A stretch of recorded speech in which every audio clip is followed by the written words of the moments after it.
अयोध्या हनुमानगढ़ी के महंत राजूदास बस्ती जनपद में आज एबीवीपी के सम्मेलन में बतौर मुख्य अतिथि शामिल होने पहुंचे थे, जहां उन्होंने स्वामी प्रसाद मौर्य को लेकर भविष्यवाणी करते हुए कहा कि अब स्वामी प्रसाद मौर्य के जलने का समय आ गया है।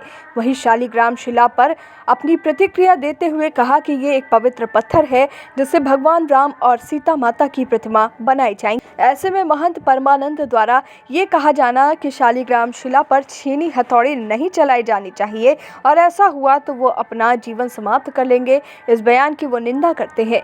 राजूदास ने कहा कि उनके द्वारा ऐसा बयान दिया जाना धर्म विरोधी है और उनका जीवन इतना सस्ता भी नहीं जो वो बार बार आत्महत्या करने की बात करते हैं। महंत राजूदास ने परमहंस दास के बयान पर भी प्रतिक्रिया थी। उन्होंने कहा कि सस्ती लोकप्रियता हासिल करने के लिए लोग तमाम प्रकार की बात करते हैं। शालिग्राम शिला पूजनीय है, जिसको हम स्वयंभू कहते हैं। जिस शालिग्राम शिला का आकार छोटा होता है उन पर छेनी हथौड़ी नहीं चल रही है। परमहंस जी अपने उद्देश्य से भटक गए हैं,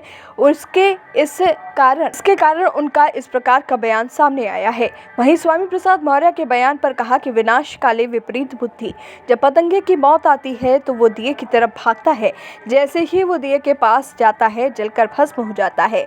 स्वामी प्रसाद मौर्य के जलने का समय आ गया है और वो अब भस्म हो जाएंगे।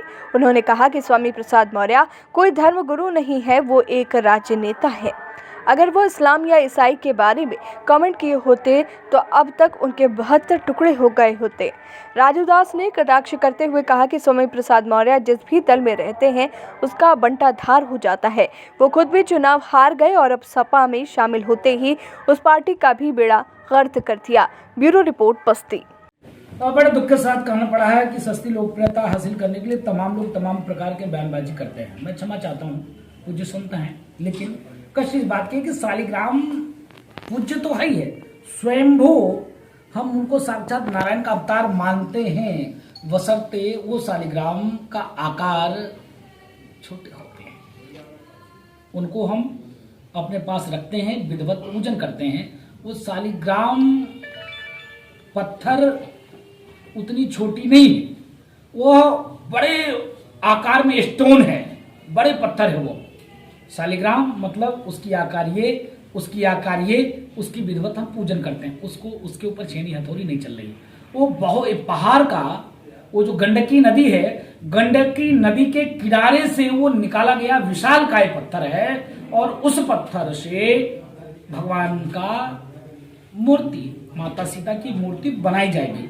तो उनकी पहली बात तो मैं उनके विचार को खंडन करता हूं और उनकी भाव का मैं पुरजोर विरोध भी करता हूं, निंदा भी करता हूं। मरना ना मरना वो अपने हाथ में नहीं है। आप समाज में जहर मत घोलो, विद्वेष मत फैलाओ। वो हमारे लिए पूज्य है, संत भी हमारे लिए पूज्य हैं। जो संत की मर्यादा होती है उस मर्यादा को सदैव बना के रखना चाहिए। छोटी छोटी बात के लिए यह ना कह देना चाहिए कि मैं आत्महत्या कर लूंगा, ये अच्छी बात नहीं है।